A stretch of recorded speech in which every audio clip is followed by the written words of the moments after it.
Hello বন্ধুরা, আশা করি আপনারা সকলে ভালো আছেন। আজকে আপনাদের এমন একটি বাস্তব সত্য কথা বলবো, যা আপনি নিজেই তার প্রমাণ। মানুষ আপনাকে কখনো মূল্য দেবেন জানেন? মানুষ আপনাকে তখনই মূল্য দেবেন। তবে শুনুন, আমরা যে দুধ খাই সেই দুধ কি গরু আমাদের খুশি মনে কখনোই দেয়? না, আমরা আমাদের প্রয়োজনের জন্য জোর করে কেড়ে নিই।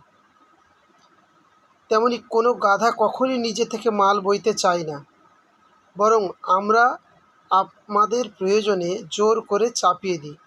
অন্যদিকে সিংহ খুব শক্তিশালী, তার কাছ থেকে দুধ কিংবা তাকে দিয়ে কাজ তো দূরের কথা, তার কাছেও কেউ ভুলেও যায় না।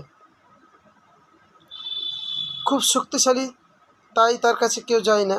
অনুরূপভাবে এই পৃথিবীতে যদি তুমি দুর্বল হও, তবে তোমাকে সকলে ব্যবহার করবে, কেউ তোমার মূল্য দেবে না। তাই কখনো কখনো একটু হলেও সিংহের মতো হও, নইলে এই পৃথিবীতে কেউই তোমার মূল্য দেবে না। ধন্যবাদ সকলকে।